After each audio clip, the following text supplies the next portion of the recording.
Hello, and welcome to the Rough Mix Podcast, episode 8. What's up? Probably one of the more anticipated episodes, I feel like. Kind of what this whole group kind of started off, I think, because that's how we all started coming to the school or wanting to become, right? Is mixing.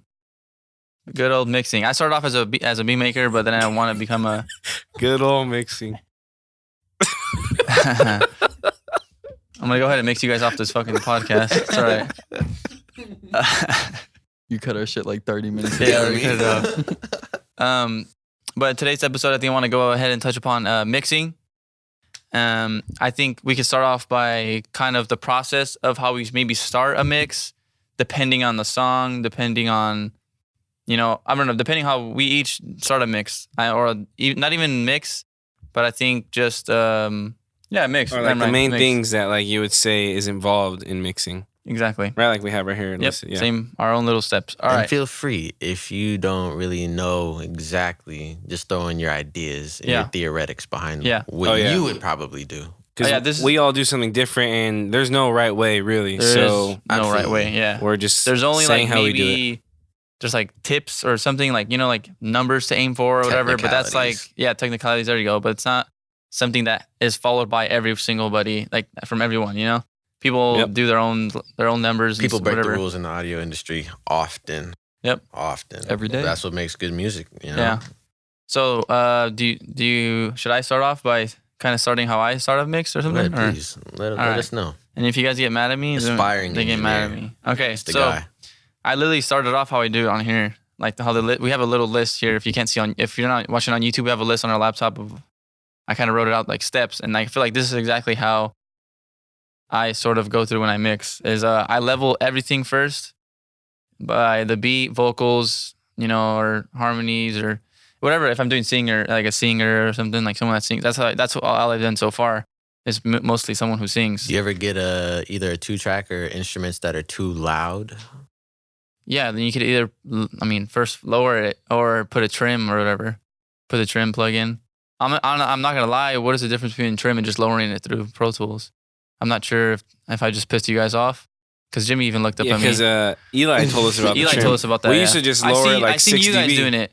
Yeah, we used to just lower the beat from the fader right there. Because I remember Scott said, he's like, oh no, we did something wrong. I know, but Scott even said, he's like, I don't know, like he said, he's like, a lot of people put on the trim plugin and you can put it down through there, but sometimes I just go through the Pro Tools and then make the actual lower time, or lower it where it lowers the whole waveform, like, so, yeah, clip gain. Exactly. I don't know. I can't think of it. And then he lowers it down from there. So I don't know. I'd go clip gain. I thought you guys were talking about the like the channel fader. No, we're talking about the clip gain thing. Oh, clip gain, to make the actual waveform smaller. No, I think clip gain's the way to go. Not as far trim. as that, I like to kind of keep it at 0, the beat. Not that it matters. I mean, if you turn the clip gain down 0, if you turn the clip gain down 6 dB, or you take the like volume fader on the Pro Tools channel and bring it down 6 dB, you're like accomplishing the same thing. Yeah. But you're also, when you bring down the clip gain, you're actually kind of altering the actual like clip. You're altering sort of the data that's being sent through Pro Tools. So, like if you end up sending it through, well, no, I guess it's the same either way. I was going to say if you send it through like a compressor or some sort of effects, you wouldn't be hitting them with like, full powered signal. But if you actually no, that is true. So if you lower the clip gain, then the inserts you have actually on that audio track are going to be receiving the signal like after the clip gain. It's going to be receiving the signal minus 6 dB. Yeah. But the volume fader is affecting the signal after all of your inserts and after all of your plugins. So if you don't want to be hitting your plugins as hard on that actual audio track, then you want to clip gain it down. Mm-hmm. If you're not going to be putting any plugins on that beat track, then it's the exact same thing to just lower the volume fader. And then, if that's going to go into your master. You're saying, so if we're going to put plugins on the actual beat track, it's better to clip gain it. But if we're just leaving it how it is and we just want to lower it, the fader would be probably the same thing. It would be the exact same thing. Okay. Because because we put the imager on the beat, remember? Whoa. When did we do that? Yeah, we put the no. Yeah, we didn't. I don't think we did that. No. Yeah, we put the S1, the sauce. Oh, we did put the S1 though too. We did, but we did it as Ascend though, I think. Right? On the beat. Really? Did we? We did, right? Because we wanted to sound like the beat to S1. I don't remember. I remember we did something with S1. We did the R bass too. But I know we did something with S1. We did, but right? I don't know if it was the for Demi Lovato one. But I don't remember if it was for the beat or not. It was on the Demi Lovato one, but I don't remember. But we might have deleted it. Okay, so say like how we were talking about, we put like the R bass on the beat itself, right? Yeah. On the beat track. So should we have what is the right or okay? Let me not because then we're gonna make it seem like we know what we're doing. What would you suggest that like we should have done with the process? Should we have put the R bass on the insert and then like lower the like if we had lower the beat but put I don't know if you know what I mean. The beat should have been the first thing. Yeah, we always level it. Yeah, like you were mentioning when you're in terms of you're leveling out your balance, you should get your beat where you want it before you start doing things to it. Because if you're adding your R bass and everything on top of it, you could be bringing in instances of clipping because you didn't turn it down before time, and it might really just mess with your audio quality overall. So get it to where you want to be. So then when you get to your R bass or whatever you end up adding on it, you're adding more color to it or whatever you need to accentuate it rather than, ending up being destructive, with it is what I think. So just go straight for that. Okay, yeah. Because I mean, the way I've always started it is always when I do the mixes, it's like literally like level everything first. I like level like vocal, everything. Like everything in the beat in the session I have, I always level it first. And then I begin with like my subtractive EQ. Then I'll like compress. Then I'll like do an additive EQ, and then compress a bit, like touch it up, and then put like a de-esser on, and that's pretty much all we do. Then we do like time-based processing. That's all I've started like doing everything. Like that's all I begin, I guess. You'll come up, like I have, probably Jimmy has as well. You come up with your own little uniformity of how you end up processing everything. I mean, like how we were mentioning, there's some technicalities, but as long as you're ending up with your result in the end, you're pretty good. Yeah, because I know a lot of people who don't even who won't even all they'll do is put like the high pass filter, and then do maybe one subtractive EQ, like little notch at like like the 350, like at the mud, like 300, like 2 to 350 or 400, whatever. And they maybe compress and that's it. Like, I don't really see people adding any like high end. There's some people that I know, like they don't, and they don't add any high end at all until the master. And then that's when they'll do like the 8 or 10K on like a pull tech or something. Or like the tube tech, I mean, if we don't have. So those instances are pretty interesting because you would think in most instances when I first used to mix, I thought, I kind of followed a template of what I used to see from other engineers. And it was to just throw all these things on because this is what you needed to get the sound you wanted. So I used to just go in there. High pass for sure would be the first thing, but then like I used to start just grabbing the notches within the bands within the EQs, and I would just start pulling down stuff. I'd be pulling up stuff, not really looking for what I was doing. I thought I was, but not really. Then I go to the compressor. At that point in time, I wouldn't really know what I was doing. Rather than I'm just putting this much because this is what they said, 3 dB a gain reduction, and then turning it up 3D to make up for it, So I'm just like, whatever. And then I would go on to my next EQ, and then I would either do the same thing, some more subtractive, or I do additive. But I'm just doing it because they said add color here because it sounds good. And I'm just like, cool. But then I started realizing as I kept doing it over and over again on multiple, vocals or other people that I've been doing, or even beats in a sense, it didn't sound the same. Yeah. And everything needed its own characteristics. So then I started tackling it from the beginning. So then I put on my high pass, let's say. Then I go to my EQ. Then that's when I would sit there and listen to it back at least 2 or 3 times. I play it back so I can get a relative understanding of what I'm listening to. And then I'll start saying, okay, let me do a little bit of sweeping at first to see if I can find any, what you were looking for is resonances. Yeah. Resonant peaks. That usually, if you were boosting later on in the process, you could end up bringing those out and it doesn't really sound as good. Yeah. So I'd notch those out. But depending on the vocal, depends on whether I'm going to do a lot or I'm going to do a little bit. And so there have been cases where I haven't had to do anything at all. And those just are instances of, great recording, great room acoustic, and two, the person just has a very nice voice overall, right?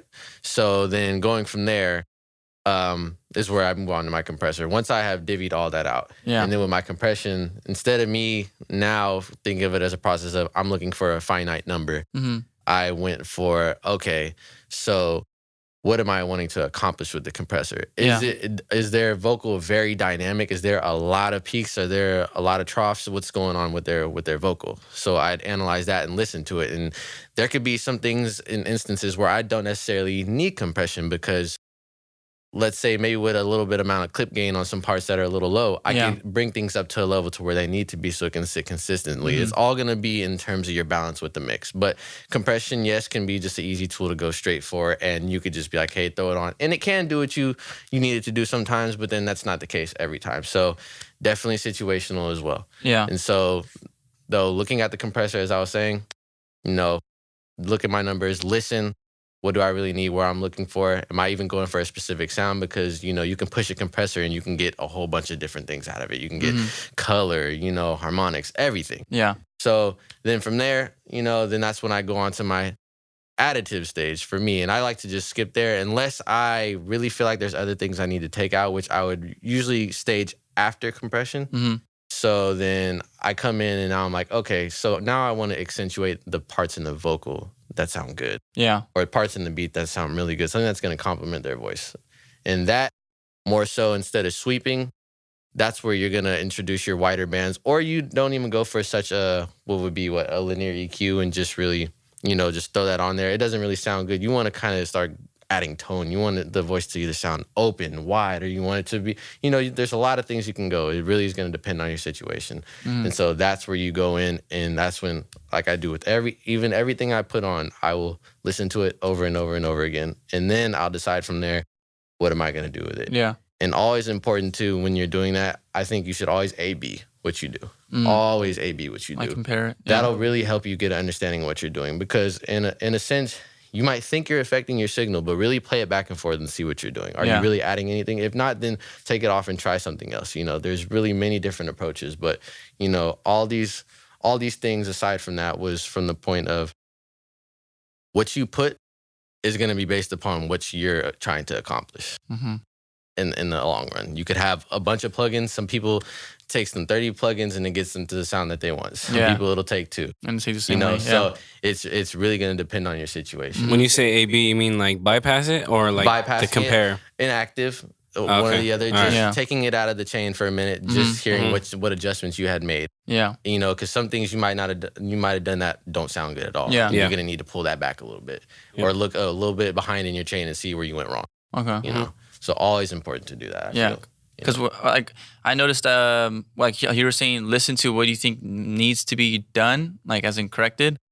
So a lot of times, what I've noticed recently, like what I've been hearing, and me and Vic agree on this, is like when we recorded Virginia, like as she's recording, we could, or like when you listen to the playback, we're like, damn, it sounds kind of boxy, doesn't it? And like maybe like 3 months ago, I would have never even. Yeah. I would have been like, this sounds crazy. It sounds really good, man. And it does. No, don't get me wrong. I'm not saying she sounds bad. I'm saying like it sounds good, but when you're like as like now being able to like the more and more mixing I do, I kind of hear it. I kind of hear like it does sound like a little muddy and boxy. Like and then we go to like hers is like 320 hertz or something, 390 something like that, and then I don't know. It just and then you notch it down like 3 dB or something, 3.5, 3 or 3 to 4, and then. It's just like, I don't know, like it's satisfying. It feels good. When you bypass it, and it's like, okay. Yeah. Like, and it just makes it like stand out. I'm gonna give a quick shout out to frequency training, because that really helped train my ear to listen for those things. Yeah, for class. For sure. For class. John. Yeah, seriously. Yeah. Like that it's crazy knowing that like, oh, it sounds boxy. Let me go to like the mud and then cut it out. And then it sounds like it kind of cuts in, like, it's true, like it cuts in the mix more, it cuts in the song more, it punches out. Especially when she's singing, I feel like we want her to be more of the star than like, or like more, we want her to stand out more than like the beat, Absolutely, for sure. And like, that's why I think like making like the subtractive EQ and her being boxy and cutting that out and making her stand out, it's like, you have to know kind of that. I feel like as you're either listening to it back or hearing her, I feel like it's like training. It's just trained. Yeah, absolutely. And it just sounds. It makes me feel good knowing that like I didn't like a month ago or 2 months ago I wouldn't have never known that, and now I do, and like it makes me feel kind of good. Oh man, every time I'm not no Jimmy. Whenever you learn new techniques, it's so fulfilling. Especially being able to apply them in the perfect and then scenarios. I started messing around with like I've always seen it like the API, the 550B. Yep. No. A. That's the graphic EQ. Wait. Let me try to remember. Yeah, it's the API 550B. Yeah, it is. Is it 50B or 550B? I know for sure it's 550B. The one you don't like. Oh, I don't like that one. Okay. You guys, is it B or A? The one? No. That's it has the horizontal sliders. Yeah, that's the parametric What's that one? right? That's the parametric. Graphic. That's the graphic one. Yeah, The graphic one. The graphic one. I like that one. I don't know. I don't like that That's one. Me. I don't know why. I just don't like I like it. I don't know. don't like how it looks. It looks. You can get very precise with it. You know. I like it. I like it because it kind of I don't want to say it forces me to like only. You know how the notches are like by 2. You can't do 1.5. You can't do like. You know what I mean? Oh, that one you can, right?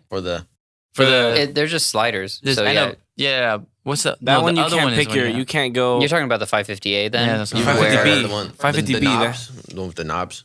Yeah, it's the 550B where I know you the can one go. with the knobs. That one's only by 2. There's the low, it's like 2, the 4, mid. 6, 8, 10. Yeah. Mm-hmm. But I kind of like that one's a little. I thought I was gonna love the 550A, which is the one with the 3 knobs that you're talking about. But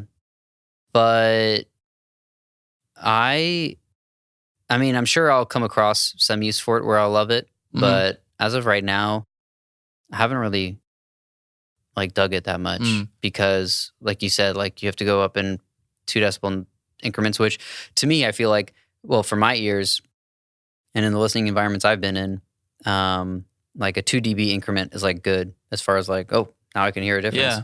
But I think the bigger issue for me was the frequency selections it has because it has hard frequencies to select. Yeah. Which normally I'm a big fan of that. I love it when the EQ takes options away from me. Yeah. Yeah. But with that one, the frequencies that it had available were like kind of weird. They were kind of a little irregular from the ones that usually show up and the ones that I usually end up going for. So the 560B, the graphic EQ one, I think as far as those 2 go, I haven't used like either of them really, but I think that one to me kind of is more appealing. Being able to do those sliders and stuff. Yeah. And like, I mean, like Miles said, like if you do some frequency training, if you learn like where the mud is, which 200 to 500 hertz, by the way, where this harsh, unpleasant range before the sibilance is 3 to 4K, in case you were wondering. Yeah. I'm gonna write these all down when I get home. That's the baby crying frequency, which is why we don't like it. Yeah. What was that frequency again? 3 to 4K. 3 to 4. So 3 to 4K. Usually, if you increase that with like an EQ, like a parametric EQ, if you kind of bring like a little bell up on like 3.5K, very unsettling. You're gonna be like, God, it just sounds like. But I thought sibilance was in the. Fun fact: that's some of the frequency ranges that they focus on in scary movies and eerie movies to give you that feel. It's Isn't that also the It's very telephone unsettling. EQ? 1 to 2K. No, 1 to 2K. Yeah. So I thought sibilance was 3 to 5K. So the 3 to 4K that I mentioned isn't exactly sibilance. It's just like a harsh range of frequencies. Sibilance, like the way most of your de-essers are going to be set up, and the way that most of the time you end up kind of grabbing, or like 5, about 5 and up. Yeah, 5 and up. That's 6, somewhere between 6 and 7K is usually, I think, for most people. Yeah, that's where it's hitting the hardest. But some people are more around the 5K range, and then some people are more in the like 7K range. The Pro Tools de-esser will default to 7K, and then I think like the Waves de-esser 40-something hundred defaults to I think it's like 5500. It's like I'm way off. And then definitely the Fab Filter de-esser, which currently still my favorite de-esser. If you can get your hands on that Fab Filter de-esser, man, I say Do it, dude. But anyway, yeah. So that one's really good. That one has like a whole band. You can set the bandwidth. You can set the beginning point and the end point for the sidechain like detection circuit, I guess you could say. Oh, wow. And so I think it starts off at like 6K and ends at 14K. And I usually end up, I think, pulling it backwards a little bit to like 5.6. Obviously, totally dependent on the individual case. But usually I think I end up pulling it back to like 5.6 and I bring it up to like, I don't know, like 12K or something like that. Does a really good job at analyzing. Even when you give yourself such a broad range or you make it small, it does have a whatever algorithms, whatever they're using, pinpoints those pretty accurate. And that is part of it. Like it does have a special algorithm. So it has a couple of buttons on it. One, it says like I think like solo vocal, and then the other one says like Monitor everything else, sort of. And then there's one that says split band and wide band. And a lot of de-essers are going to have the split band, wide band control. But for the FabFilter de-esser with the like solo vocal and then the other control, what it's saying is if you choose solo vocal, it does have a special FabFilter algorithm they've designed to pick out like human speech sibilants. And so as you can see like in the plugin, beautiful plugin by the way, the waveform's going by and it's green when the plugin is active, and then it's just kind of like grayed out, the waveform's going by when it's not doing anything.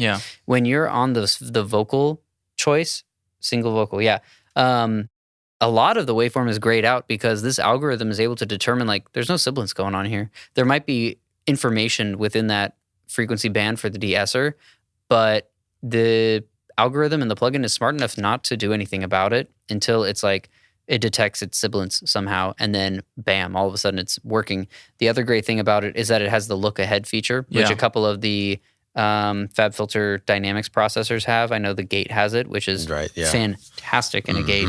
But yeah, it has the look ahead feature, so it can look ahead. It looks like up to 15 milliseconds. And again, like that's great. So you're not going to have like a little peak of sibilance before the de-esser decides, I'm going to start to act now, which maybe some other de-essers you're going to, I mean, I haven't really noticed anything that bad in other de-essers, but theoretically that would be something that would happen. But it's looking ahead, so it's going to see that the sibilance is coming, and then it's already compressing before the sibilance comes, so you wouldn't get any like sharp sibilance beforehand. And then to slide over to the Gate really quick, the FabFilter Gate, which has the look ahead function, what a lot of really experienced engineers do if they're going to use a gate on something like a snare drum or a kick drum is they'll actually duplicate that snare or kick drum track and they'll slide it a little bit ahead in time, but that track will be not muted. Yeah, it will be muted, and it'll have a pre-fader send. So the pre-fader send is unaffected by the mute on the channel, but that way it's not being sent like to the stereo bus. You're not going to hear it. So that's being sent as a sidechain input, a key input to a gate on the actual track that you're going to hear. And so because it's slid a little bit ahead in time, it's going to activate the gate. It's going to actually deactivate the gate before the transient happens. Because the big problem with most gates, especially analog gates and with most software gates up until now, is that they have an attack time, and you can make that attack time as small as you want, but most of the time they don't have an attack time of 0. So the plugin has to process and determine that the transient has happened and that we've crossed the threshold before the gate will actually open up and allow the full level signal to come through. So you're missing a little bit. You're missing a bit of the transient. And with like a snare drum, with a hard kick, with a hard 808 or something like that, I mean, an 808 is going to be always software, so I don't think you ever would really need to gate it. Well, I mean, if you want to cut the sustain off, I guess you could gate it. But you'd be losing a little bit of that initial transient, which is like the last thing you want to do. So that actually deterred a lot of people from gating for a long time until people, like in the digital workspace, you can just like nudge it forward like 5-10 milliseconds to give a software gate or even a hardware gate the time to open up before the initial transient comes through, and then you're not losing anything, but you're still getting all of the great effect of the gate as far as like cutting out noise when in between snare hits or in between kick hits or something like that. So anyway, that is a amazing thing about the fab filter gate. Gates, I feel like, not used that often for acoustic kick drums, and then probably for 808s too, although I'm not too knowledgeable about that. But for like acoustic drums, for acoustic kick drums, if they are boomy and they have a lot of sustain, that's how engineers get punchy acoustic kick drums, is they have gates on them. And they set the like release time on the gate to cut the sustain of the kick drum off. Yeah. So, you know, that way it just like punches and it's gone. Yeah, you got the punch, the attack of the kick drum. You've got, you know, probably like a rhythmic amount of sustain of low end that comes from the kick drum, and then the gate is kind of like chopping it off. Yeah. And so instead of it being like boom, it's like boom, boom. You know, it's like. I'm sure that comes through great on the microphone for the podcast. I'm sure that sounds fantastic. The best kick drum out. By the way, I want to be an audio engineer, but but hopefully, like, you kind of get the idea that it's going to cut the sustain off, and it's going to make it sound a lot punchier. It's going to sound like it's a really, really tight kick drum, even though it might have not been a tight kick drum when you recorded it. And then, so sibilants. Back to sibilants. Sibilants to gates. Sibilants, 5 to 7 kilohertz would be the big bad range. Definition of sibilants? Definition of sibilants? Thanks. Which is then corrected by a de-esser.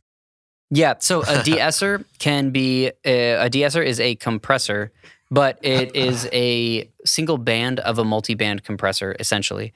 It has a detection circuit which focuses only on a certain frequency range. So detection circuit is what's telling the compressor to turn on. In a compressor, there's two signals that are going through.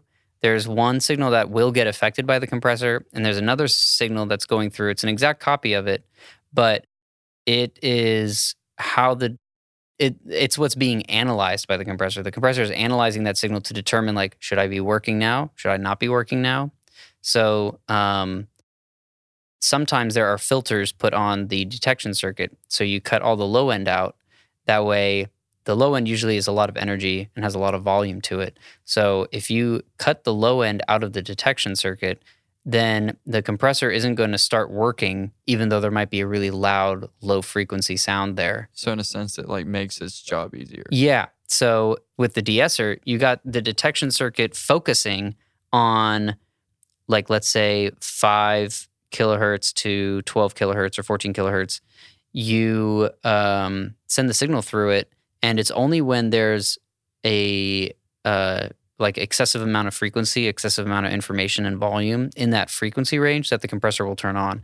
Sometimes de-essers are full-on compressors and they work on the whole frequency spectrum. So they're compressing the whole vocal, but they're only compressing the vocal when there's an S sound or a sibilant sound. Yeah. That would be wideband. So in your de-essering plugin, which most of them will have either a wideband or a split band control, or in the Pro Tools de-esser, there's a little button that says HF only, high frequencies only. If you enable that, that's split band. If you don't have that enabled, then it's wideband. It's acting on the entire frequency spectrum. So split band means it's only picking up it's only compressing a certain area, right? It's like a high shelf compressor in a way if it's split band. So it's leaving the lower frequencies alone. It's not going to compress those. But when it detects an S sound, sibilant sound that you're trying to de-ess, it's going to only compress, which means turn down in this case, turn down the higher frequency sounds. Okay, that's what and then the wide one means everything. Everything comes down as if it was like a regular compressor. Yeah. Okay. So what I've generally heard, although I'm sure there are people that would disagree with this, is that the wide band setting on a de-esser is going to sound more natural for like a vocal. Compressing the whole vocal down when there's like a sibilant sound is going to sound more natural than only compressing the high frequency part of the sibilants. And I think this is just me thinking, but I think the reason for that is because when there's a sibilant sound in a single vocal for a person, that's the only sound that's being that's the only sound that's happening. When I'm making a S sound, there isn't like a note behind it. It's only a S sound. I'm not, my vocal cords aren't vibrating when I'm making a tss sound. It's all happening here. And that's the same for like a T sound and a K sound. Those sounds, they don't have any like note or lower frequency information on them. They're only the sibilants. Mm-hmm. So if you have a wide band compressor that just compresses everything down, then you're basically just, it's almost like if you went through and you clip gained your sibilant portion just down. That's like what the de-esser is doing for you, so you don't have to go through all that pain. That said, it's not a bad idea to still go through and clip gain down your sibilants. That's like a pro engineer move right there. But then some people think split band is the way to go, and I think it might differ from plugin to plugin too. The FabFilter one is going to default with a wideband on, and if you like hover over wideband, it'll come up with a little dialog box that tells you like, we think wideband is better for vocals. Split band is better for like instruments. And then the Pro Tools one defaults with the wideband or the high frequency only off. And then the Waves de-esser defaults with split band. So that's where I say, I don't know, maybe each plugin is a little different, but I try to go for the wideband sound on a vocal. But then, de-essers do come in handy on like overheads and cymbals and stuff. You find a really harsh frequency, like maybe 3 to 4K on cymbals, and you set that de-esser to do 3 to 4K de-essing, and that's when you use like a split band, because now it's not just a sound. There's cymbal wash, there's other aspects to the drum set. All you want to do is, all you want to do is cut the like high frequencies, compress the suppress the high frequencies down. So that's where that split band comes in handy. And on the like FabFilter de-esser that has either all around or single vocal mode, you switch to all around and it kind of deactivates the algorithm that's looking for special sibilants. And now it's just compressing those frequencies in that frequency band that you've chosen in that plugin. That was a lot of great information, Jimmy. Yeah, there you really go. Good. Really good. Sibilants and de-essers. Yeah, absolutely. All right, I say let's go back and let's talk about how I guess we start mixes. So we get to mixes. That was great. I was literally mesmerized as he was telling me this. I was like, yes. I'm not gonna lie, I kind of forgot we were recording. I was like, yes, Jimmy, give me this. I was making my notes. I'm writing down notes. I'm getting to get this all later. But I think let's go ahead and start with Miles. How do you begin to mix? How do I begin a mix?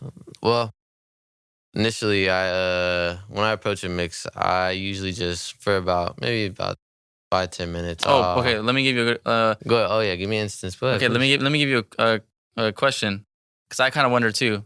I want to get everybody's intake. Kind of, when you are doing a mix, do you straight up reference a song first, then do the mix, or do you reference after your mix and then, or do you do both? Both. Okay. So I definitely do before, so I kind of give myself an idea of what I'm gonna be mixing.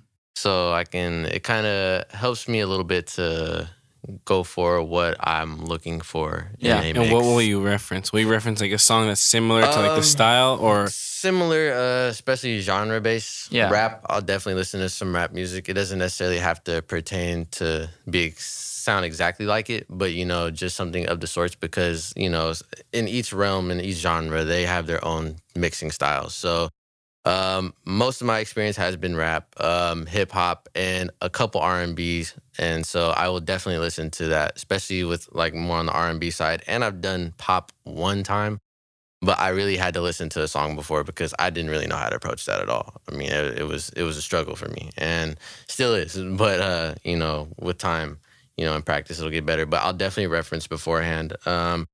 If it's a client that I know, sometimes since I already have the lead in with what they want, what to expect, I don't usually have to reference. Yeah. But when it comes to, let's say, my last stage when I'm finishing my mastering, which for me can just be a couple things from tone balancing to doing some limiting. I would definitely have a commercial song bounced into the session, and I can play it side by side to see where I'm at with loudness, mostly because it's the loudness war right now. You know, it's whose song is the loudest, or, you know, so.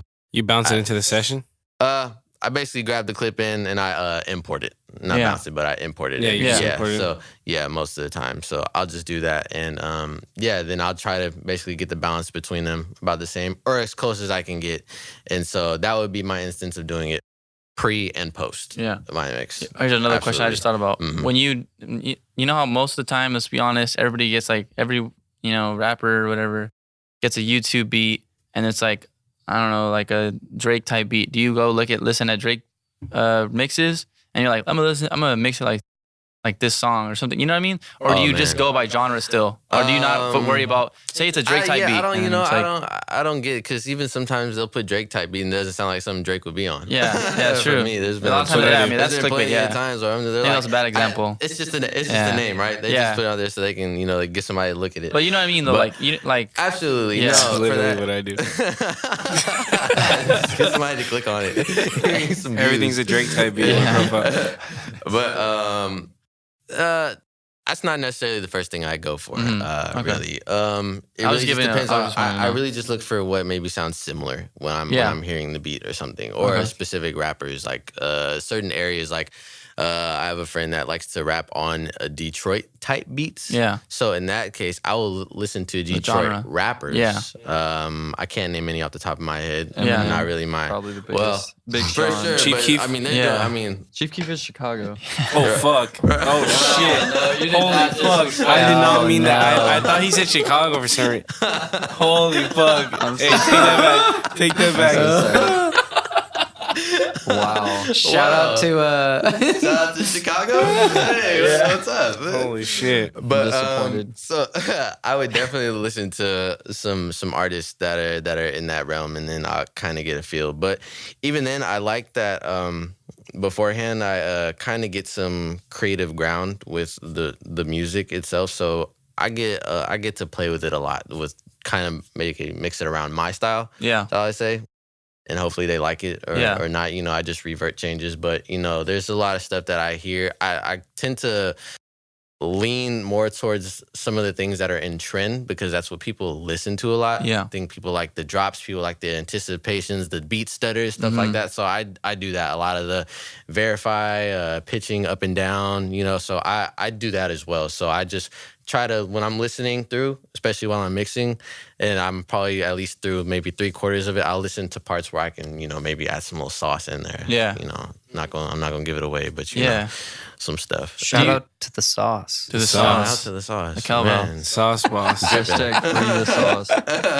I was gonna ask, when you mix like someone's song, do you go in mixing it to make it like how you said, make it like a trend, or do you do the trend first and then you're like, all right, let me add what I think would sound good? Or It's cool that it plays hand in hand sometimes, actually, which is really cool, because I'll end up doing something that I personally think sound cool, but then realizing in the back of my head subconsciously it's something I've heard that was a little trendy or something. So it kind of mixes hand in hand with each other when I do. But I definitely sway towards more of just being creative, as creative as I can be when I'm doing it, because I'm at least trying to keep the originality, you know, for sure. And that's what I would at least like to be, being a distinguishable engineer. That's what I was going to say. Amongst many, So that's where I like to try to bring my creative stuff in there. But there's stuff that, like I said, that just people that respond to, when they hear a song, they expect, like I said, the beat drops and all that. So I have to add those in there for sure. That's just what's going to add the anticipation. That's what's going to add that energy that, people like to hear, you know, that bounce and all that. So that's how I really like to approach it. Okay. And then for this is for anybody. I mean, anybody could really get in. Because I've only been hearing Miles right now. So I don't know if you guys are scared. It's because you asked Miles. Do you remember the de-essing rant? I do remember that. Yeah, you're right. All right, let me ask the siblings. I'll ask Vic a question. I'm gonna go ahead and ask you a question. Our fellow up-and-coming mixing engineer. When you, because you do mostly, before we started mixing Virginia, you started mixing mostly hip hop, rap vocals, right? Yeah. So when you do hip hop and rap vocals, when you start mixing, do you start off by like, what's the first thing that goes to your head? Do you EQ? No. What No, you the think first thing is like leveling, and then I'll do an EQ. Usually it's just like the one band EQ, like the Pro Tools. For a high pass? Yeah. Yeah, just for the high pass. Usually if it's on the vocal, just to get like the room sound out. And then I'll do like my EQ. I'll do like the subtractive EQ, and then I'll do like a compressor, and then I'll do additive EQ, and then I'll maybe put like another compressor on there. And then I'll do like the sibilance. And then after that, then I'll do all of the time-based processing.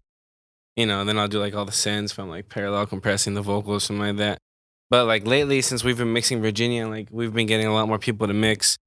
Like I've been just kind of like trying every single different EQ that I have, like just to see which one I think sounds the best, or like different compressors to see which ones I think sound the best. So I've just been like experimenting with different plugins just to see what I like, or like which ones do what I want it to do.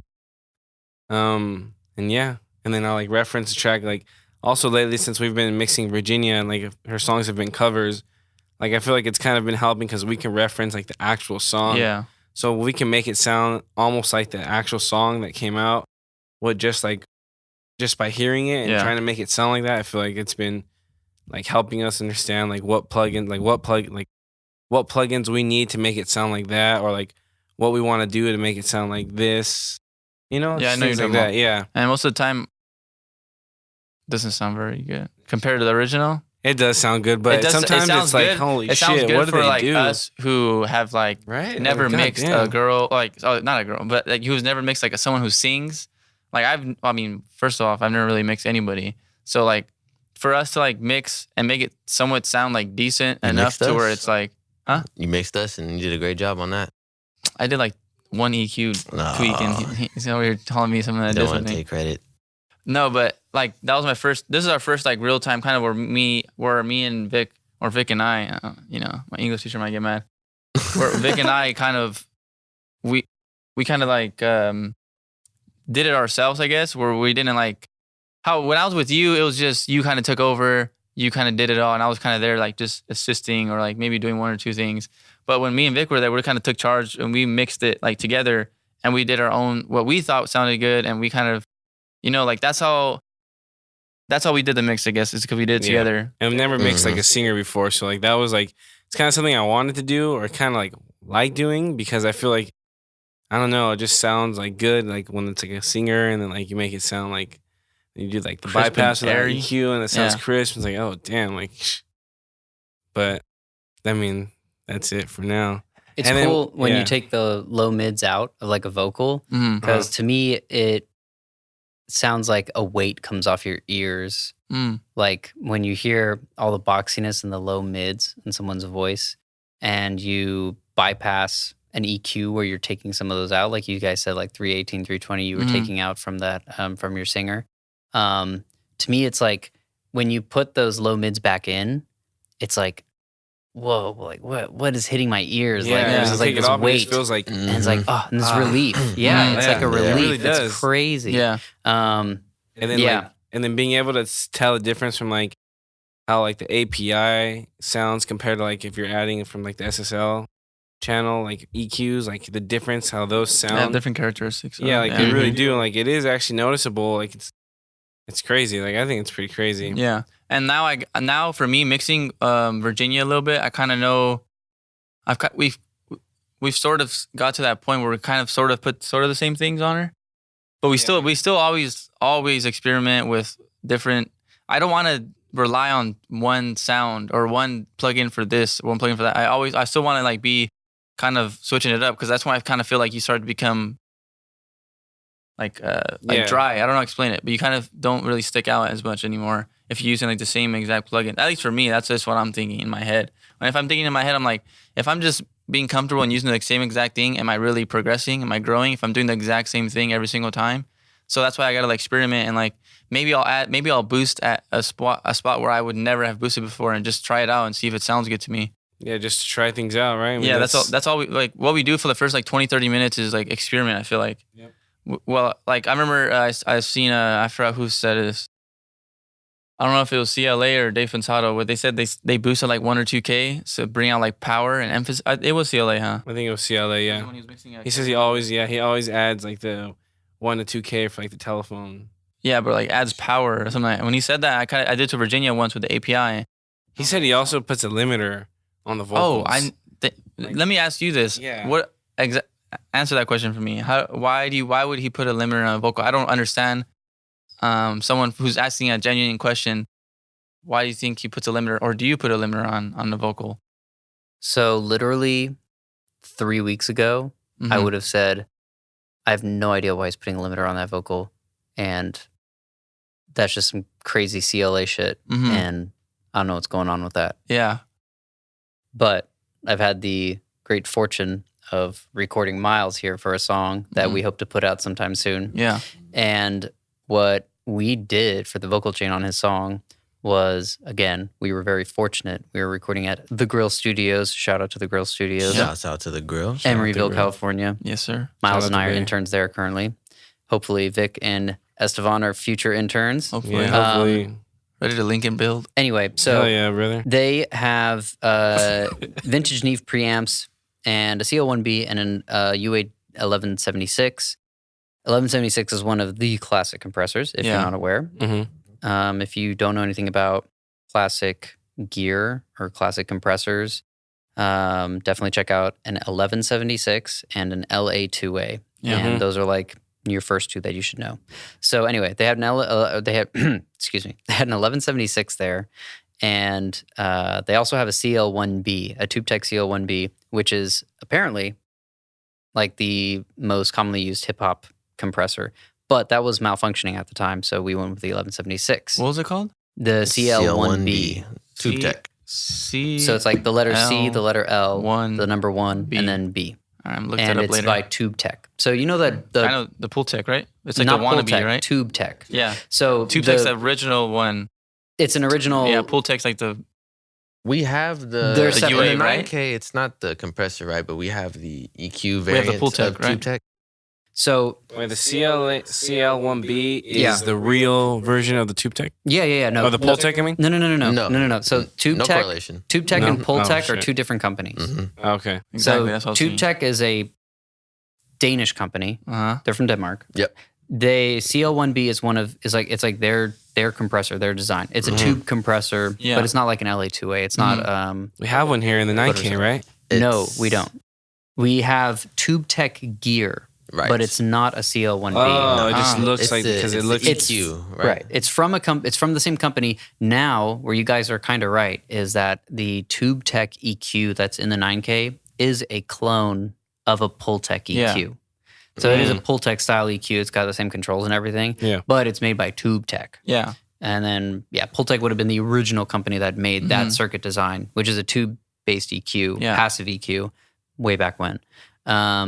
There's another, there is some sort of like stereo compressor unit that's above those EQs in the 9K. We're talking about SAE expression in Emeryville, by the way. I'm not entirely sure what compressor that's supposed to be or what that's modeling.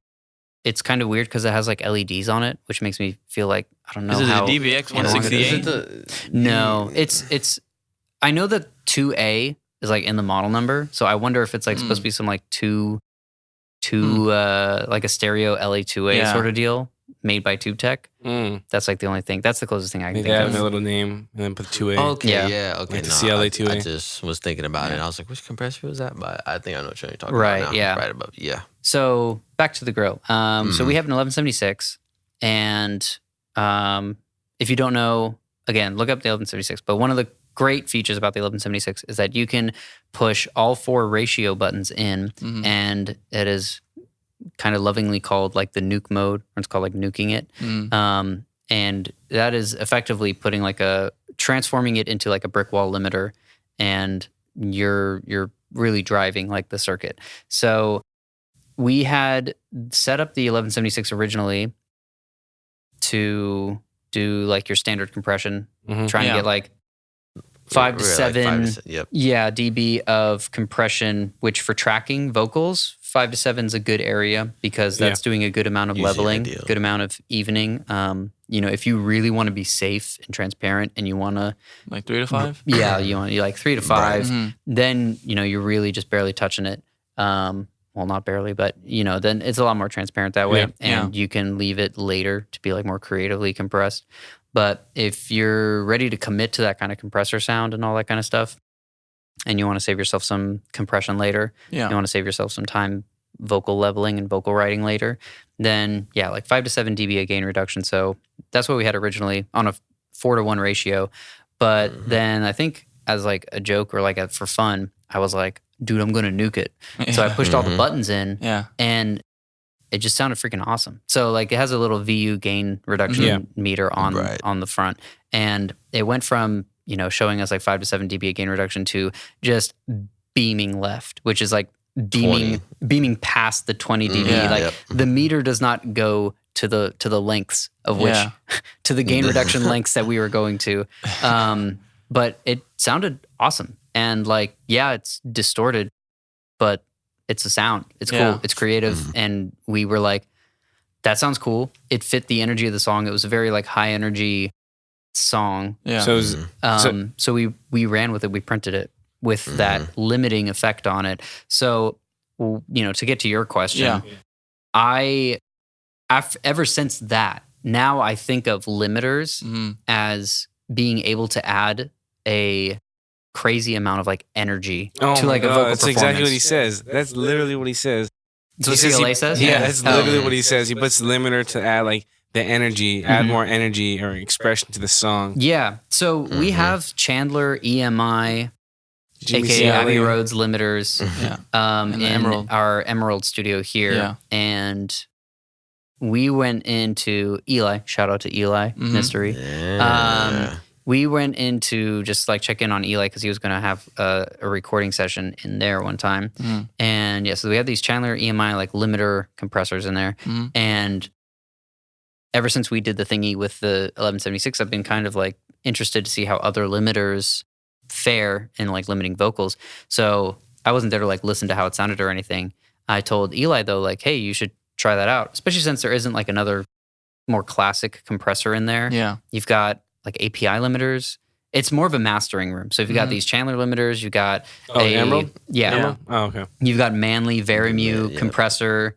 You got definitely like some more along the lines of like mastering gear. Yeah. So the closest thing to more of like a standard compressor I saw there, I mean, I guess the Verimu would have been one, but the Chandlers are cool. And Chandlers, I mean, anything Abbey Roads, right? Can't go wrong, right? So I tried telling Eli, and he tried. I said like, hey, you should try like patching into that and like use the limit and try to like get a little bit of gain reduction, like see how it sounds. Like it's probably going to have like a crap ton of energy. It's probably going to sound really cool.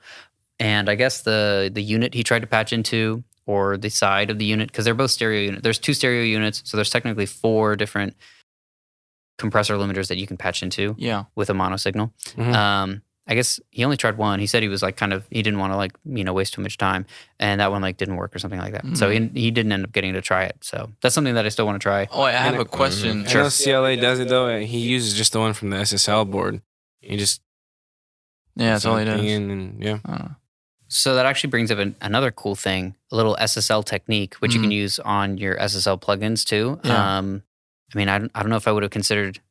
Oh, I guess it does limit. If you bump the ratio goes all the way up to like infinity on the SSL, right? We're sitting right next to one, but I don't want to move away from the microphone. Right. Maybe, might as well pull it up for me. Does it go all the way up to infinity? The limit? Yeah. Limiter? The like the ratio knob on the SSL compressor. Oh, that's right. The compressor is all the way over here. They're not built into the channel on this board because it's like half digital, right? So you can just send it to each one. Yeah. Instead of having a dynamic section built into each channel on this SSL AWS 948 analog workstation AWS matrix, they have 4 like Definitely typical. infinite. Yeah, definitely infinite. Okay, cool. Absolutely. They have 4 of these like dynamic sections over here on the side that you can like sort of route your channel into. very complicated board. Is it? Is it more complicated than the 9K?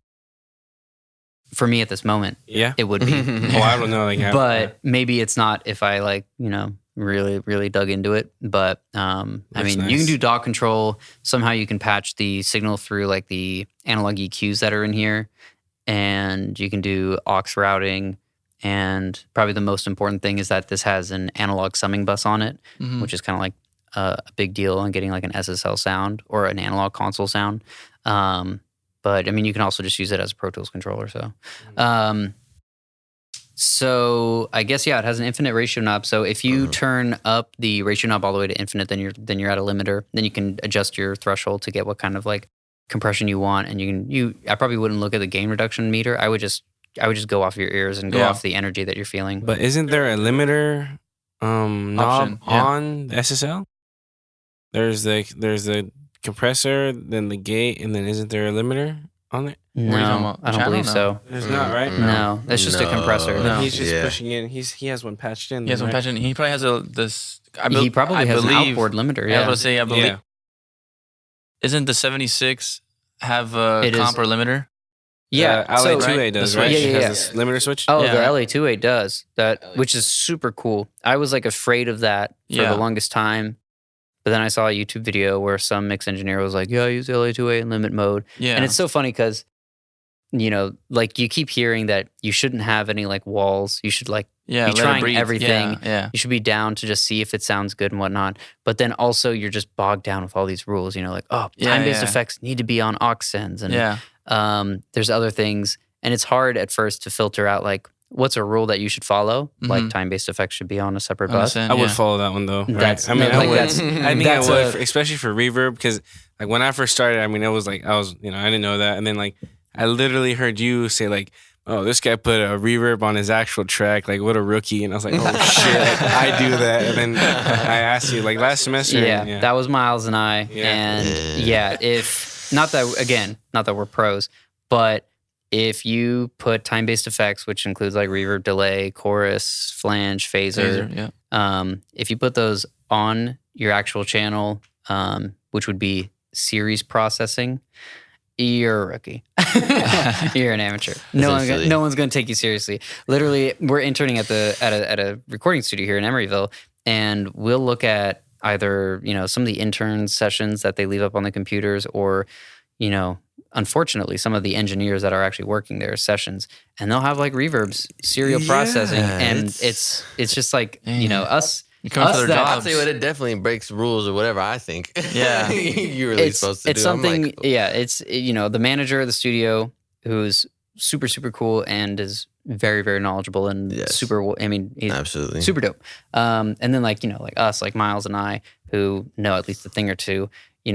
We look at that and we're just like, what the heck? I mean, this is like, for us, it was like 101. I know it's not 101 for everybody, and that's totally cool. I pass it on the shelf. Then, that's why we're doing the Rough Mix podcast. But but like once you've learned that, you really should just not do it series processing. Hopefully, I'm not making like an ass of myself by making such a big deal about it. That's a huge tip because most people wouldn't think that.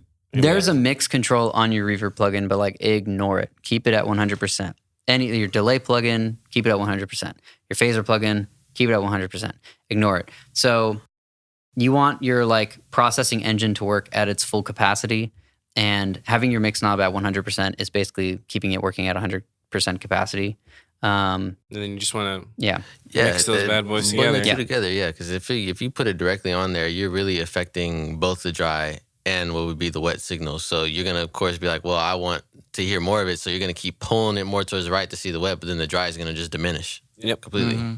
The big reason in the digital workspace why you would do that, also to have time-based effects on a separate bus, is computing power, which we're getting more and more of every year, but still nothing takes up CPU power like time-based effects. Yeah. So the reason you do it on a separate bus is so that all of your drums, for instance, can go to one reverb plugin, because all of your drums should be in the same hypothetical room that is created by your like reverb plugin or your delay plugin.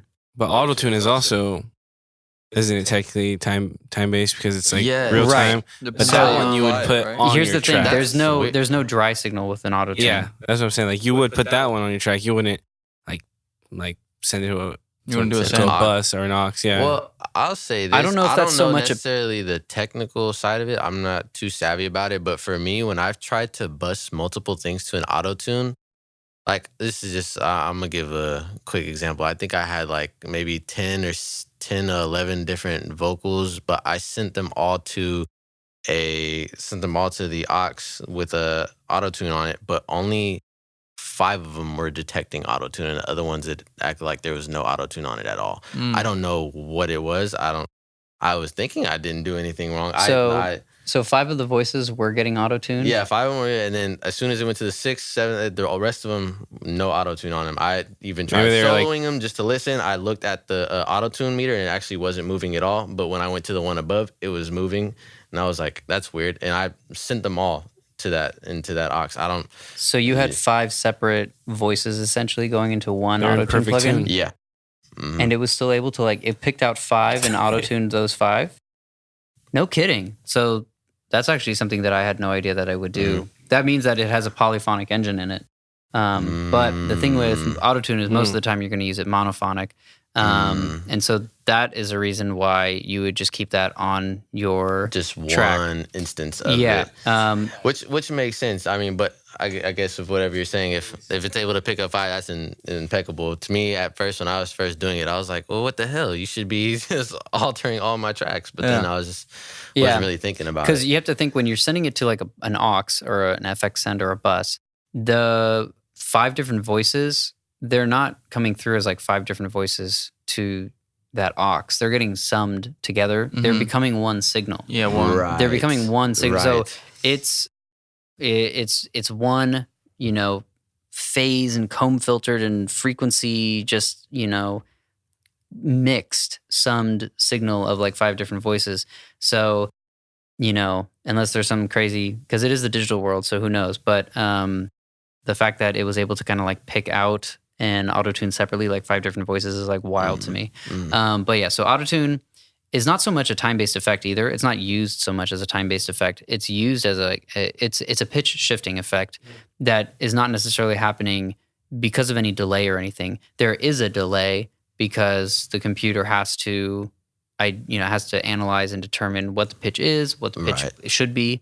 But like with delay compensation, that's all happening so that there is no delay. The delay compensation is making the channel information be fed into the autotune processor ahead of when it would normally, so that when it comes out of the autotune processor, it's in time with if like the autotune processor wasn't there. It's not so much a time-based effect, pitch shift effect. The way most people use it is like it's monophonic, which means you're not sending multiple like sources, multiple voices to it. You're only using it like on one thing.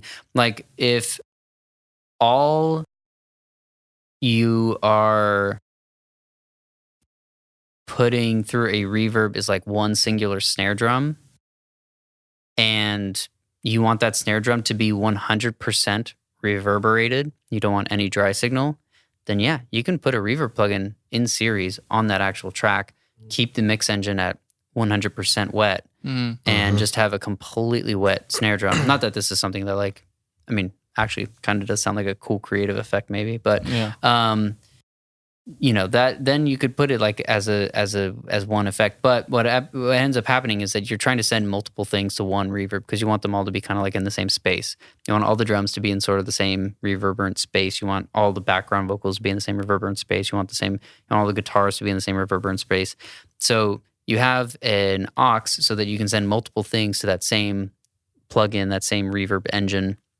And that one reverb engine affecting multiple incoming sources takes up way less CPU power than 8 reverb plugins, each on their own individual source. Right.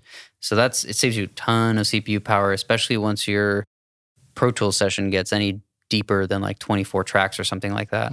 So that's the main reason why it's kind of an amateur move to like use time-based effects in series processing. Yeah. Right. Holy shit, dude. I'm learning. Like, holy fuck!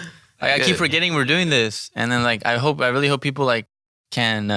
I'm afraid like I lost like the question there at some point though. Like where do we start on that? I said that auto-tune is. I wasn't saying. I was just saying like what was throwing it out there. before the auto-tune thing though? We're talking. I told you. I brought up the story about how like you guys were like, oh, this guy put reverb on his track. What a rookie. Right. Yeah. Okay. And then before that was the limiter. Yeah, on the vocal before that thing. was the limiter. Yeah. There will Okay. definitely We're be giving you guys a part sauce 2 from every mixing. different direction Yeah. right now. There's We're no way touching we up can cover everything. I know it's a lot to go everything through, you but you know we're gonna break down everything even more. You know, in further episodes to come. Yeah. You know, Yeah. so There'll be a part 2, part absolutely, 3, part you know. 4, part 5. There'd be so We're many just Mixing, hopefully- there's always hopefully these there's always general new stuff. concepts aren't too overwhelming. Yeah. Right now. And you I know? think later on, I was thinking about it. We could like kind of not interview, but we can kind of touch upon like how Jimmy approaches a mix. Then we got like how Miles approaches a mix. The Miles episode, the Jimmy episode. Miles Trevine mix. For sure. Yeah. Jimmy JB mix. I you know? mean, yeah. James I'm Buchanan. Jimmy B beats. Like just how you approach it, not how you do it every time, not how you know. Yeah. Like, No, I just kind of I'm one of approach those it. that's totally not afraid to like literally walk through every step and every thought process. Yeah. Show you us know, everything you can. There's engineers that are very afraid of like revealing the sauce or you know what plugin they use, how they use the plugin, and you know that kind of thing. And I mean, like for one, I'm not really at a point where it's like you know it makes any difference whether I hide things from people. Yeah. But what it really comes down to is that you as an engineer or working in audio, like everybody's ears are different. So I can literally tell you every knob turn and every decimal point decibel value I use. But if you try to do all the same stuff, like it's still going to sound different to you. Yeah. Can't do it like Jimmy. You just can't do it like Can't get Jimmy. that Jimmy But it's sauce. just gonna like That's the sauce. It's gonna sound- That's the sauce. But That you're is right the though. Like sauce. everyone, it'll sound different Yeah. to everybody. That's Exactly. why people gotta stop thinking about numbers. Use it as a reference, if Exactly. anything, but always That's the tune number it. one mistake for new engineers. Yeah. I I think believe, everybody for does sure. that though in the Absolutely. beginning. Yeah. I like my numbers. I like mine too. Stop it. I don't Numbers have don't lie. numbers. I'm just kidding. I like my numbers. Stop Yeah. it.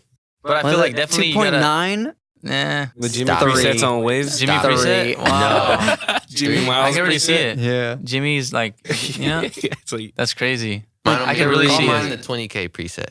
Jimmy's on 20K the preset. 20K Miles preset? is on the SSL. Wait, isn't 20K? Oh wait, okay. What's that? The 20K preset. What's it called when?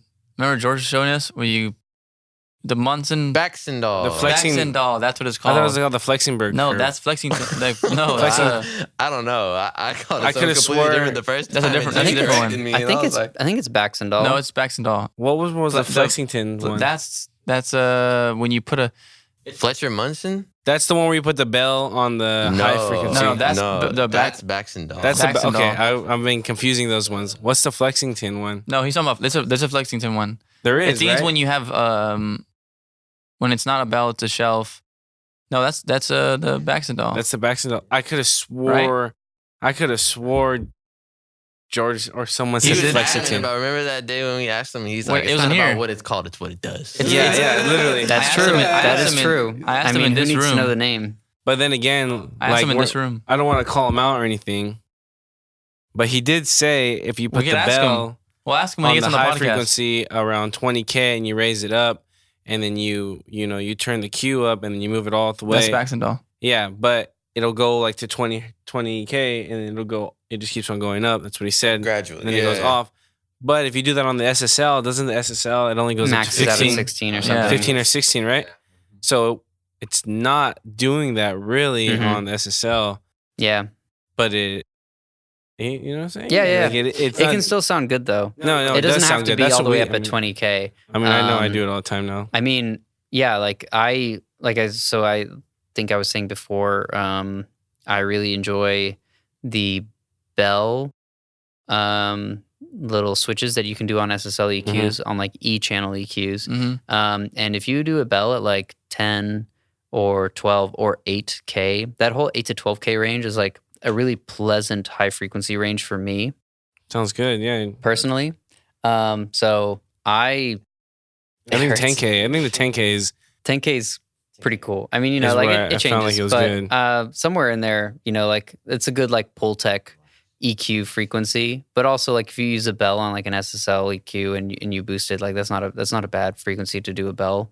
Just boost 20 dB at 20K. 20 dB at 20K. Yeah, I mean, No, I don't do that. People but do that. I heard that People do that. 40 for Drake, OVO, like the engineer, like he said that he did like a crazy boost of like something like that, like on one of his songs. Maybe. Dude, something crazy like that. if you heard that Put My Money in the Grave with Drake and Rick Ross, They do you that? listen to Rick Ross vocals, that's exactly what they did. I heard they do that a lot. There was at least a 12 dB boost at 20K. Had to have been. Ask him yourself when you up there. when you go up there. At me. yeah. Just At text me. him later. Yeah. At me. Rick We'll Ross, get at George on me. the podcast one day. I want to know your signal chain. What happened? Your vocal chain. That is a really nice sounding. The Baxendale filter though is really nice. If you can get a, that's like the one time I really like to use a software EQ because the software EQs can get up to 20K. Yeah.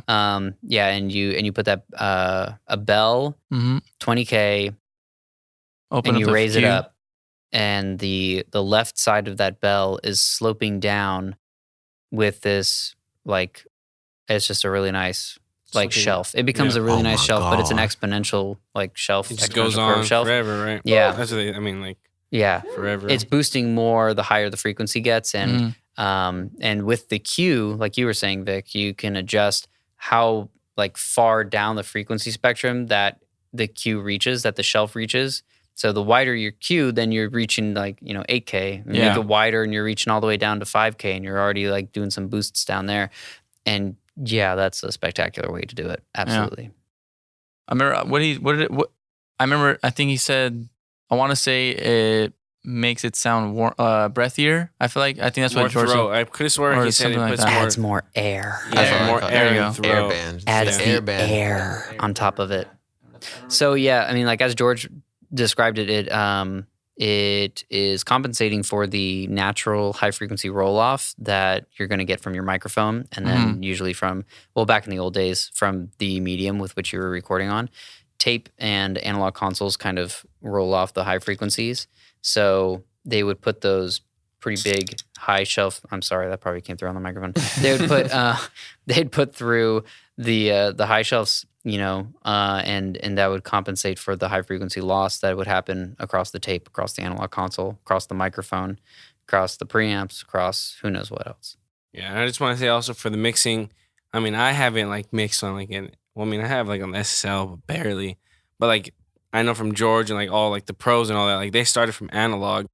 And like when they use Pro Tools, they use Pro Tools to emulate analog as much as possible. So like I feel like that's always something good to think about in the back of your head. Or like I feel like it is always good to think about, like, like back in the day they're using like SSL boards or Neves or just all this hardware equipment, and then they're doing what they could with it. And now since we have like the digital, we have like unlimited like everything, and like you can get really, really, really like nitpicky. If that makes sense, When like back then in analog, it was like if that sounds good, you print it out, and like you weren't gonna like unprint a song. It's like you print it and that's how it goes. And like I feel like that's always like a good. That's what I always think about when I'm mixing. That's why a lot of people relate to those old plugins like the API 550A, how it has like little knobs. You know what I mean? So like you kind of not stuck, but how you were saying how you don't have all those options to pick from. It kind of like limits Right. you. Like the Neve, how it only has the LCR for panning, like the left, center, right, and like now you can just go in between. Like I heard this through like, hearing other podcasts. Like they say that like there's been science and studies that show that you can't actually hear the areas in between hard left and center. Like you can't really detect those. That's what I've heard. Yeah. I don't believe it, but There's there's two schools of thought on that one. I absolutely believe that you can hear in between, but there are people that believe that they still choose to pan LCR because it opens up space in the mix. So that's like a mixing philosophy. I believe that is a CLA mixing philosophy most of the time. I'm sure he doesn't do it all the time. And Andrew Shep, shut up. And Andrew Sheps, yeah. Andrew Sheps is the man. Yeah, so there's a lot of them that use LCR because that it opens it up, and it's also a lot of fun. I had an old teacher named Ray, and back in Reno, shout out to Ray. Shout out Ray. And Shout out Reno. he'd Shout out always I took a class with him, and he would play us different songs, different mixes, and we'd listen to them and analyze them from an engineering standpoint. And he would always talk about like fearless panning in songs, and that's what he called it, like fearless panning, when things were like outside the speakers, when things were just panned hard left, hard right. And the all-time great, basically undisputed mixer, Bob Clearmountain, fearlessly panned all the time, had things hard left, hard right, but he had the unbelievable and unmatched ability to match frequency balance between the left and right speakers, the left and right channels, despite hard panning different items. So like in one song, I believe it's a Crowded House song that he played for us, the left channel has... your teacher's the one who mixed the songs? No. Oh, I was about Bob to say. Clearmountain's the man who mixed the song. Okay. And Bob Clearmountain. You guys have heard of Bob Clearmountain, right? Oh, Shout what out a Bob. guy. Shout out Bob. Yeah, shout out Mr. Bob Mountain. Clearmountain is the ultimate when it comes to mix engineering. He's the guy that CLA looks up to. Like it doesn't get higher than Bob Clearmountain. But anyway, in this song, he had a hi-hat on the left, right? Because usually, like from drummer's perspective, usually your hi-hat's going to be on the left. Hi-hat's like your high frequency element. And so he had an acoustic guitar and an electric guitar on the track. The way he panned it was the acoustic guitar was hard right. The acoustic guitar has that sparkly high frequency content to it, and the electric guitar is almost all mid range. When it comes to electric guitars, most people low pass electric guitars. They're like the one thing that I know that people pretty consistently will low pass because there's harsh, unpleasant high frequencies on an electric guitar that are captured, and they're not very necessary because the electric guitar in general actually is like a mid-range instrument. The range of a guitar is essentially the range of the human voice. And you don't want the like harsh, unpleasant high frequencies of an electric guitar, especially a distorted electric guitar, to get in the way of the air of like your vocal and maybe like the cymbals and stuff. Like there's already enough high frequency information going on up there. So that's why they usually like end up low passing it, and it just kind of focuses it a little bit more.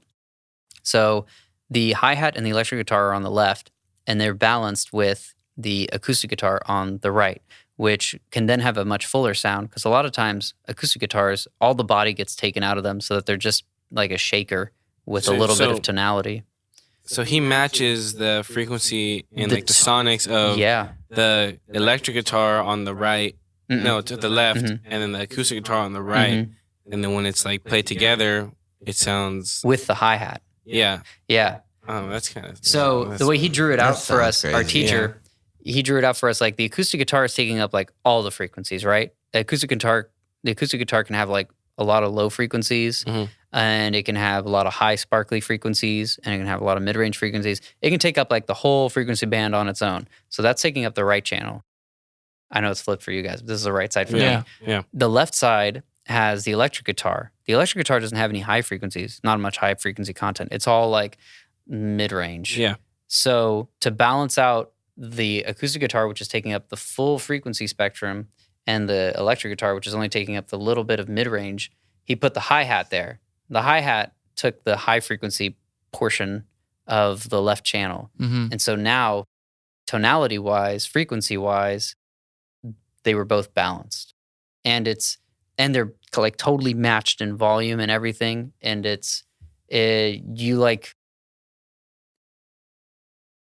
so brilliant in the way that like you wouldn't notice it unless you're like an engineer or something like that. Like when people are passively listening to it, it's something that is like, it's so well done that it completely like flies over people's heads and they just like don't notice it. What song is this? I gotta hear. No, I'm pretty sure it's a Crowded House song, and I think it was off their album Wood Face or something like that.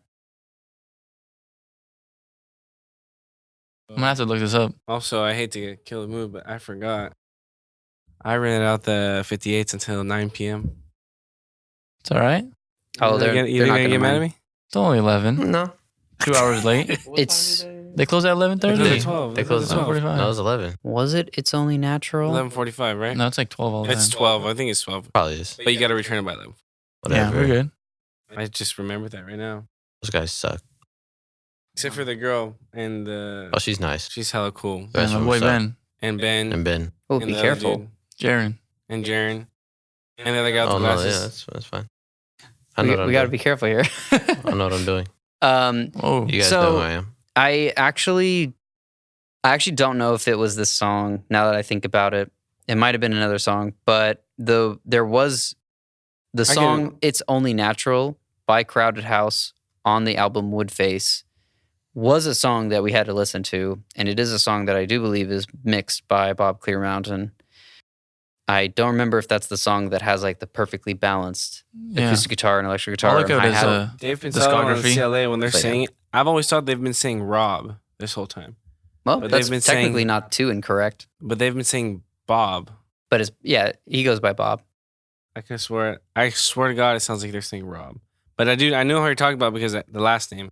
They always talk about him. CLA always talks about him. Like, that's who he learned from. Yeah, Yeah. But I always thought he was saying Rob for some reason. But it's Bob. no, all about Bob. Bob. All about Bob. Mhm. So when we go back to the SSL and the EQ real quick. So one thing I really love about the SSL EQ, especially for, if you're like learning like EQing stuff, to get you away from, especially if you're going to use like a fab filter or like a Q10, a digital EQ that can get a ridiculously high Q. Q, by the way, is like the bandwidth of your parametric EQ band. The higher the Q, the narrower the band. So my like philosophy on that, it's good to like, if you're starting out, to like start with something like an SSL EQ, because the SSL EQ maxes out, whether it's precise or not. It notates that it maxes out at a Q of 3, which compared to like the Pro Tools EQ, that maxes out at a Q of 10. And I like that too. I think 10 is like the highest Q you want to go when you're trying to do like corrective EQing. If you go any higher than that and you do any kind of a boost or a cut, well, let's say a boost. If you do any kind of boost when you're like looking for your resonances or something like that, everything's going to sound like it's resonating. Yeah. Everything's going to sound unpleasant. Yeah. And you're going to think you need to cut everything if you're using like a Q sharper than 10. Fab Filters Pro Q, fantastic. Unlimited. Right? It's like the greatest thing ever. Yeah. You can get the Q up to 40 on that. Yeah. And then you can boost it like 30 dB. And Crazy. if you boost 30, if you boost a peak with a Q of 40, 30 dB, like it's going to sound like the worst resonance ever, no matter where you put it. Yeah. So the Pro Tools EQ has really good bounds. It has a Q of 10, max Q of 10, and I think it only goes up 12 or 18 dB, which even that is like a lot. Yeah. I just feel like the Pro Tools one sometimes, like moving the knobs and stuff, they don't move like good. I don't know, Yeah. like I'm saying, like are you supposed to click left and right? Or are you supposed to go up and down for the knob? Or you know what I'm saying? I feel like it's not as just it's grab not smooth. just yeah. grab the dot on the little Instead on of the the little knobs? display. Just grab the dot, drag it all the way up to the top, and then sweep it left and right Yeah. that way. When you find your spot, then you can let go and then just grab Go the to the gain gain, knob. yeah. That way, when you're dragging it down, you're Go not straight moving down. it left Yeah. and right. But when you're sweeping, I would say just grab the little dot in the display and like drag it. Yeah. That'll be a little bit smoother, I think. Mm-hmm. Yeah, 'cause I've Um, always tried to use the knobs. Using like trying to slide the frequency nicely and gently with the It frequency sucks, knob. right? It Yeah, does, it's like yeah. it'll skip or something like Yeah, that. I like it. Yeah, so the SSL EQ, as far as like a analog model EQ or something, it maxes out at 3. So that's like, for doing like a good notch or something like that, I feel like that's more, in my opinion, of a move that you should be doing, unless it is like a really specific frequency problem. It's more musical and everything. And three can still be like kind of sharp and everything. Like that's pretty sharp as far as the analog world goes. Mhm. And yeah, like, you can do that. And then, so if you take that philosophy to like a digital EQ, when you boost a peak and it's got a sharp Q and you find like your resonance, you don't have to keep your peak at like the Q of 10. You don't have to keep your peak super sharp. You can widen that Q out until you start to hear stuff that you don't want to take out. You widen that Q until you're like, I'm starting to hear things being boosted that I like.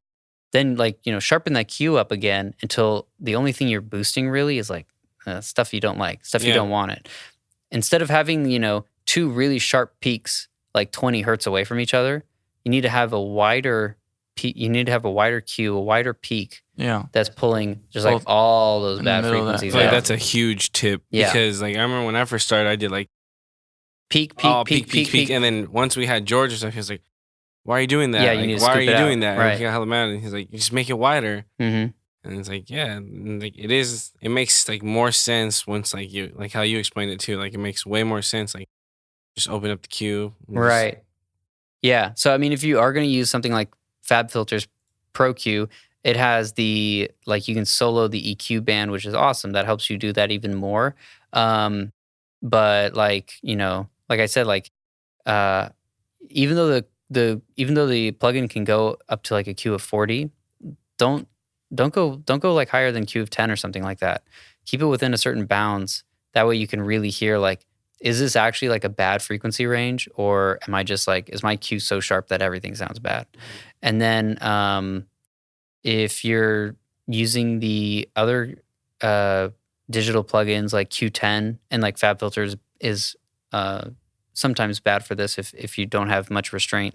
You can put like Q10, you can have like 10 different parametric bands. You can have 10 different notches going down. With the FabFilter, I don't even know what that maxes out at. You don't want to be just pulling down every little resonance and every little peak you find. You want to do as little of that as you can, and only pull it down until it disappears or until it's balanced. A lot of times people find the peak and they'll pull it all the way down to 0. They'll pull it down 12 dB. You don't need to do that. Yeah. You just need to pull it down until it disappears, and then like deactivate that band of the EQ or bypass the EQ. See if you hear what you're trying to take out, and then put the EQ back in. If you can still hear it, then pull it down a little bit more. But if you can't hear it anymore, then don't go any farther. You're good. Yeah. So the less EQ you do, the less you're going to be affecting the phase and the more natural it's going to sounding. If you do a ton of peaks, a lot of times, like we've found, you get like a whistling sound that goes across it because you've like hollowed out your sound. Like how George says, like you're pulling it down, but how the EQs are made, like sometimes those frequencies are like shooting out to the other side. They're kind of just like moving sometimes in a way. Like that. Yeah. So you don't want to do that. And then when you do pull out peaks, even if it is like a really bad signal that has a ton of peaks in it, and you're just like, oh my God, I got to take like 10 of these things out. Think about where your sound is supposed to sit in the mix, like what frequency range it's supposed to be, and pull out the peaks there. So if it's a vocal or if it's like a guitar, something that's supposed to sit in the mid-range, pull out the peaks, the bad peaks in the speech band, 1 to 4K. Right. Focus on those. Try to pull out only like 2 or 3, and then the other peaks, one, if they're not that bad, then you can ignore them. Think about whether the average person is like going to hear it too. Yeah. Like, you're mixing this for everybody, not just audio engineers. And then, just less is more. So. And emphasis on that. Do that in context of your mix. Yeah, definitely. Definitely do it in context, because sometimes, we get caught up in, I myself have had the problem of, doing it solo. And sometimes it is necessary if there is like one thing that I'm not necessarily finding that but I'm hearing it and it's really bothering me, and then I'll go ahead solo it out. And with that Pro Q feature, listen to the band and see where it is, then notch it out. But I'll always do it in context of the mix so I can hear how it's sounding amongst everything else, because nothing like if you might do a whole bunch of notches or whatever and then put it back in the mix and it doesn't sound anything like you wanted it to sound like. Because no one's going to hear your mix in solo. No one's going to hear that. Yeah. No one's going to hear it in solo. Exactly. You hear that all the time, but it's true. So that's such a good point from Miles. I think it's totally cool to find your peaks in solo because that can be kind of difficult, especially if you're starting out and your ears aren't that great. Find those peaks in solo, but then like Miles said, like bring back the rest of the mix and bring your EQ back to neutral.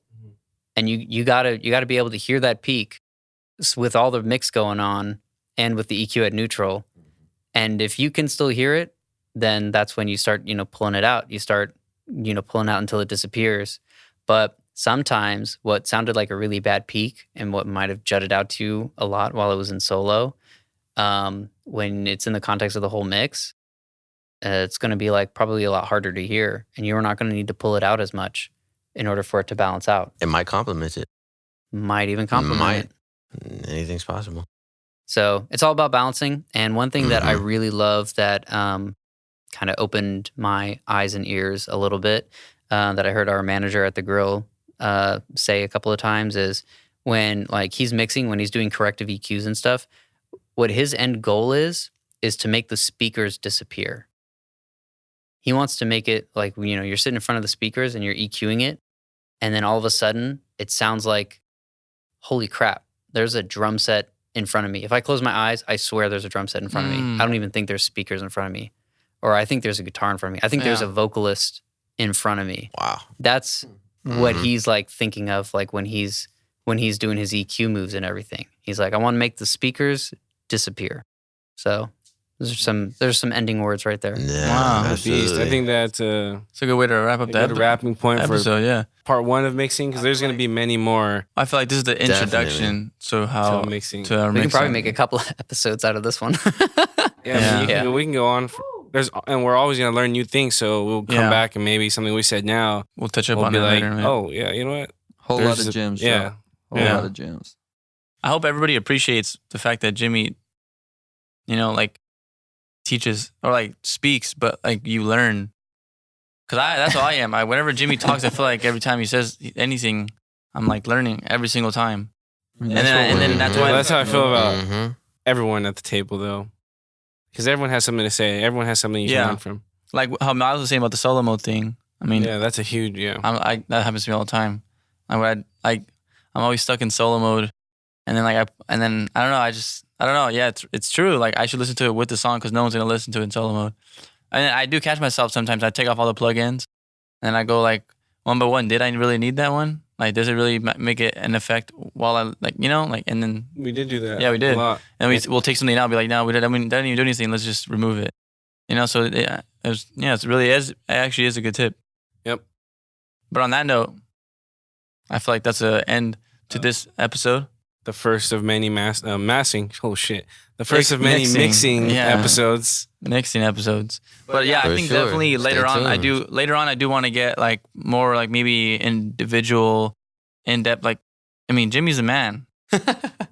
Jimmy's the man, So I feel like we could later on definitely. What a guy. We'll go ahead and individually, like everybody in the group. Especially Eli, because he hasn't been here for the. Oh yeah, we know he Shout has a lot. Shout out to Eli. He knows up on his engineering. Yeah, he knows his really stuff. well. That's his man. That's the man right there.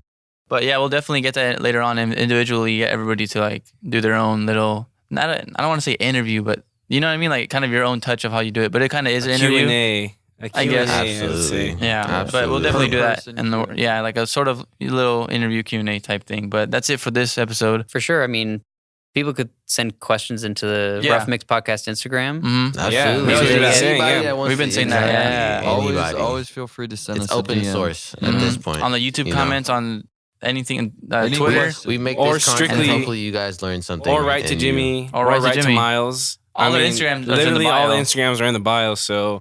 Yeah, I mean, as everybody can guess at Jordan, this point, I'm happy to talk anybody's ear off about anything. Yeah.